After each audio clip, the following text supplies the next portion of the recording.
જુઓ ફ્રેન્ડ્સ, આજે આપણે ચોળી અને મુઠિયાનું શાક બનાવવા જઈ રહ્યા છીએ. તો મુઠિયા હું આ બનાવી રહી છું, તમે જોઈ શકો છો. અને મુઠિયાની રેસીપી આપણે એક વખત આપણી ચેનલ ઉપર આપી પણ દીધેલી છે. ફ્રેન્ડ્સ, ખાસ તો તમે જુઓ મુઠિયાની સાઈઝ જુઓ, મુઠિયા કેટલા એકદમ નાના નાના આપણે આ કરેલા છે અને સરસ ફૂલી અને મોટા થાય છે. એટલે મુઠિયાની રેસીપીને ખાસ ફોલો કરવાની છે. ટૂંકમાં બતાવી દઉં તો આપણે પોણો કપ જેટલો બેસન લીધેલો છે, પા કપ જેટલો ભાખરીનો લોટ લીધેલો છે અને એમાં બધા જ મસાલા કરી લીધા છે અને આદુ મરચાંની પેસ્ટ પણ આપણે એડ કરેલી છે. ગરમ મસાલો એક એડ કરેલો છે, તલ એડ કરેલા છે, અજમા અને રૂટીન બધા મસાલા છે.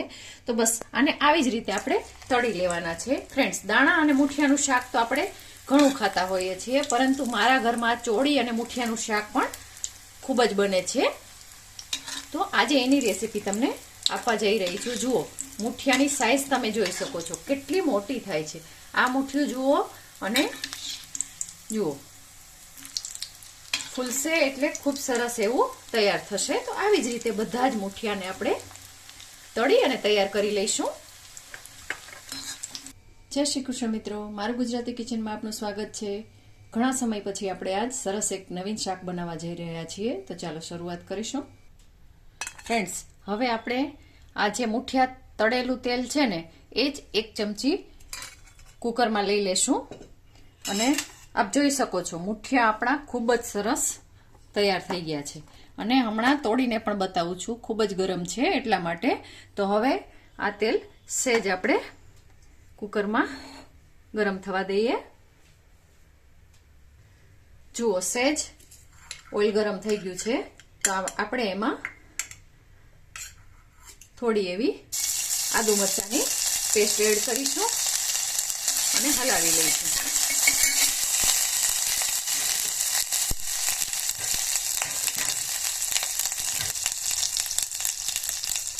ચપટી જેટલી હિંગ એડ કરીશું. અત્યારે વધારે મસાલા નથી કરવાના. આ મેં સૂકા કોપરાનું ખમણ લીધેલું છે.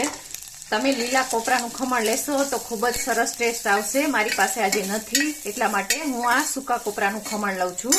અને અહીંયા 250 ગ્રામ ચોળી આવે છે, એને મેં એકદમ સરસ એવી ઝીણી ઝીણી સમારી લીધેલી છે. તો એને હું એડ કરી દઉં છું. ફ્રેન્ડ્સ, આવી રીતે તમે આ શાકને બનાવશો, ખૂબ જ ટેસ્ટી લાગે છે અને શાકમાં એક નવી વેરાયટી પણ એડ થશે. જુઓ, તેલ પણ વધારે નથી જતું અને ખૂબ સરસ રીતે તૈયાર થાય છે. બસ હવે આમાં આપણે થોડા એવા મસાલા કરી લઈશું. થોડી એવી આપણે હળદર એડ કરીશું, લાલ મરચું પાવડર એકદમ થોડું એડ કરીશું, ધાણા જીરું પાવડર પણ એટલું એડ કરીશું. એક વખત હલાવી લઈએ.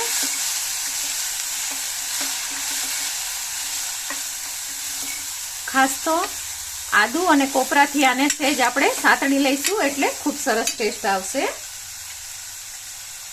હવે આ ચોળીના ભાગનું નિમક આપણે એડ કરી દઈશું. બસ અહીંયા આપણા આ મસાલા તૈયાર થઈ ગયા છે. જુઓ, નજીકથી બતાવું, એકદમ કોરું છે અત્યારે, કારણ કે આપણે તેલનો પોર્શન નથી રાખેલો. હજુ આપણે એક વઘાર બાકી છે, એમાં એડ કરીશું એટલા માટે. તો હવે એમાં આપણે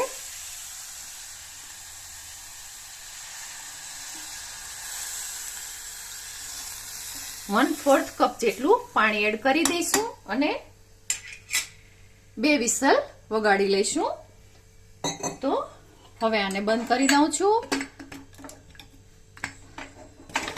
અને 2 વિસલ મીડિયમ તાપે આપણે વગાડી લઈએ.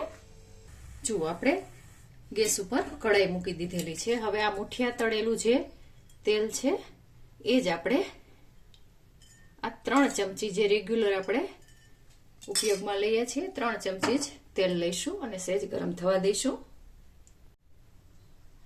જુઓ ફ્રેન્ડ્સ, આને પણ 2 વિસલ સરસ એવી કરી લીધેલી છે અને આપ જોઈ શકો છો ખૂબ જ સરસ રીતે આ તૈયાર થઈ ગઈ છે. ચોળી પણ આપણી તૈયાર છે. તો હવે અહીંયા આપણે વઘારની તૈયારી કરીશું. ફ્રેન્ડ્સ, લસણ વગર અને ડુંગળી વગરનું આ શાક છે અને છતાં પણ એટલું ટેસ્ટી છે કે બધાને ખૂબ જ પસંદ પડશે. તો આપણે 1/4 ટીસ્પૂન જેટલી રાઈ એડ કરીશું. ન ગમે તો અવોઇડ કરી શકો છો, ખાલી જીરાથી અને અજમાથી પણ વઘાર કરી શકો છો. 1/4 ટીસ્પૂન જેટલું જીરું એડ કરીશું. 1/4 ટીસ્પૂન જેટલો અજમા પણ આપણે એડ કરીશું.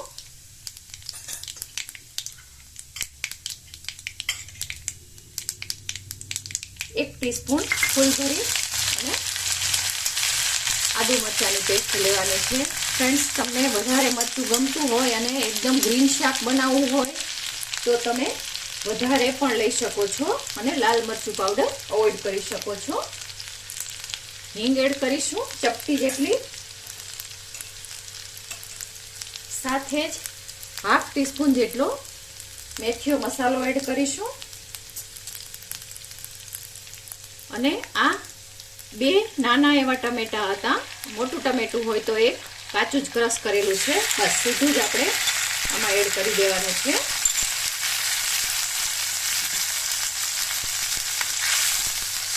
એક વખત આને હલાવી લઈશું. ફ્રેન્ડ્સ, ખરેખર શાક ખૂબ જ ટેસ્ટી બને છે, એટલે ચોક્કસથી બનાવજો. અત્યારે આપણે ગ્રેવીના ભાગનું નિમક એડ કરી દઈશું. ચપટી જેટલી હળદર એડ કરી દઈશું.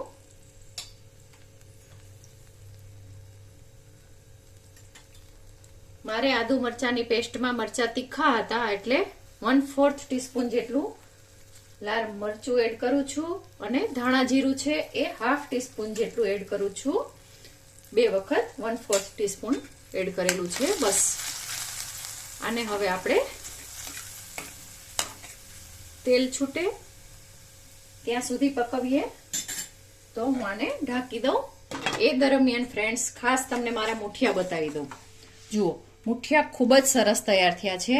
કેટલા સરસ, નાની એવી ગોળી હતી અને ખૂબ જ સરસ આપણા મુઠિયા તૈયાર થયા છે. જુઓ, એકદમ સોફ્ટ એવા આપણા મુઠિયા તૈયાર છે. જુઓ, અને મુઠિયા ખૂબ જ સરસ રીતે પાકી પણ ગયા છે અને એકદમ સોફ્ટ છે.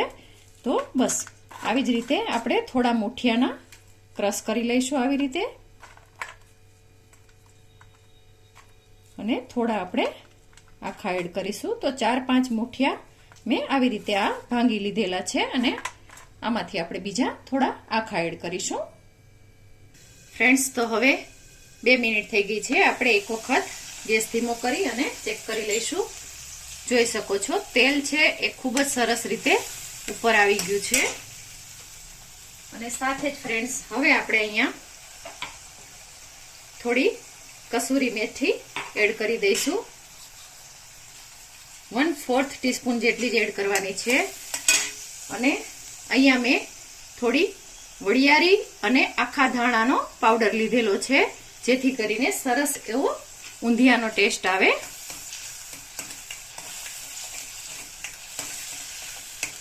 ત્રીસ સેકન્ડ માટે આપણે આને આમ જ રહેવા દઈશું.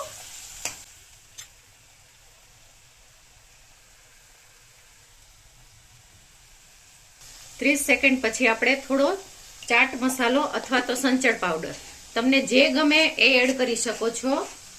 અને બિલકુલ થોડો એવો એડ કરવાનો છે, જેથી કરીને ઊંધિયાનો પરફેક્ટ ટેસ્ટ આવે. ખાલી આ ચોળી અને મુઠિયાનું શાક કરશો તો પણ ઊંધિયા કરતા પણ ફ્રેન્ડ્સ સરસ એવું બને છે. હવે એમાં આપણે ગરમ પાણી 1/2 કપ જેટલું એડ કરી દઈશું અને આને થોડું ફરીથી ઉકાળી લઈશું. ફ્રેન્ડ્સ, ખૂબ જ સરસ રીતે આ ઉકળી રહ્યું છે અને 1 મિનિટ થઈ ગઈ છે. તો હવે આપણે એમાં થોડી ધાણા ભાજી એડ કરી દઈશું, જેથી કરીને ધાણા ભાજીની ફ્લેવર એમાં બેસી જાય. અને સાથે જ આપણે જે આ ચોળી અને કોપરાનું છીણ બાફેલું છે બધું જ એડ કરી દઈશું. ફ્રેન્ડ્સ, આમ તમે ચોળીનું શાક બનાવવા જાઓ તો પુષ્કળ ઓઇલનો ઉપયોગ થાય છે, પરંતુ આવી રીતે બનાવો છો તો એકદમ ફ્લેવરફુલ છતાં પણ ઓછા તેલમાં સરસ એવું શાક તૈયાર થઈ જાય છે. તો હવે આ મુઠિયા છે જે આપણે ભૂકો કરીને રાખેલા છે એ પણ એડ કરી દઈશું અને સાથે જ આમાંથી આપણે જોઈતા પ્રમાણમાં મુઠિયા એડ કરી દઈશું. મારા ઘરમાં તો બધા જ જોઈ જાય છે હવે આને આપણે ફરીથી પાકવા માટે મૂકીશું. ફ્રેન્ડ્સ, તમને લાલ મરચું પાવડર વધારે ગમે તો તમે એ પણ એડ કરી શકો છો, અને જોઈતા પ્રમાણમાં. જો તમને રસો ગમતો હોય તો એવી રીતે પણ તમે કરી શકો છો, પરંતુ ચોળીનું શાક છે એટલે મીડિયમ રસો હશે તો જ સારું લાગશે. તો હવે આને આપણે ફરીથી સહેજ ઢાંકી અને 2 મિનિટ માટે થવા દઈએ. જુઓ ફ્રેન્ડ્સ, હવે દેખાય છે કે આપણું તેલ છે એ સરસ એવું છૂટું પડી ગયું છે. તો હવે આપણે એક વખત જોઈ લઈશું. ખૂબ જ સરસ એવું આપણું તેલ ઉપર આવી ગયું છે, તમે જોઈ શકો છો. અને હવે આપણે જોઈતા પ્રમાણમાં નિમક એડ કરીશું. ફ્રેન્ડ્સ, હવે આપણને ખબર પડી ગઈ છે કે આપણું શાક કેટલું તૈયાર થયું છે. તો બસ સ્વાદ મુજબ નિમક એડ કરવાનું છે. તમને આમાં ગળપણ ગમે તો એડ કરી શકો છો, પરંતુ હું આમાં ગળપણ એડ કરતી નથી. અને મારે જે લચકા પડતું શાક જોઈએ છે એ પણ સરસ રીતે તૈયાર થઈ ગયું છે. નજીક આવો, નજીકથી બતાવું. જુઓ, ખૂબ જ સરસ એવું આપણું આ શાક તૈયાર છે. રસો પણ આપણો સરસ એવો ઘાટો છે અને ગરમા ગરમ છે. એ બાજરીના રોટલા સાથે તો ખૂબ જ સરસ લાગે છે, અથવા તો ફુલકા રોટલી સાથે પણ સરસ લાગે છે. જેમ દાણા મુઠિયાનું શાક પૂરી સાથે ભાવે એવી જ રીતે આ છે એ રોટલા સાથે અથવા તો ગરમ ગરમ રોટલી સાથે ભાવે છે. તો હવે આપણે ધાણા ભાજી મૂકી અને આને સર્વ કરી લઈશું. જુઓ ફ્રેન્ડ્સ, શાકને આપણે સર્વ કરી લીધું છે. તમે જોઈ શકો છો ઓછા તેલમાં પણ ખૂબ જ સરસ એવું આપણું આ શાક તૈયાર થયું છે. અને ખાસ આ શાકને શેની સાથે ખવાતું હોય છે તમે જોઈ લો. આ એક મેં ચટણી બનાવી છે, ઓળખી શકો છો કઈ છે ચટણી? આ છે લીલી આમલીની ચટણી. ફ્રેન્ડ્સ, અત્યારે સરસ એવી લીલી આમલી મળે છે. તો લીલી આમલી 50 ગ્રામ લેવાની છે, 50 ગ્રામ ગોળ લેવાનો છે, 10 ગ્રામ ધાણા જીરું લેવાનું છે, અને 15 ગ્રામ લાલ મરચું લેવાનું છે, અને સ્વાદ મુજબ નિમક લઈ અને આ ચટણીને આપણે વાટી લેવાની છે. બસ આપણી સરસ એવી ટેસ્ટી ચટણી તૈયાર થઈ જાય છે. અને આ શાક અને આ ચટણીનું કોમ્બિનેશન બાજરીનો રોટલો અથવા તો ફુલકા રોટલી સાથે બેસ્ટ છે એવું કહી શકાય. તો ફ્રેન્ડ્સ, તૈયાર છે મારી આ સરસ મજાની શાકની એક સરસ વેરાયટી. ફ્રેન્ડ્સ, તમને મારી આ રેસીપી પસંદ પડી હોય તો મારી ચેનલને લાઈક, શેર અને સબસ્ક્રાઇબ ચોક્કસથી કરજો. આભાર મિત્રો. જય શ્રી કૃષ્ણ.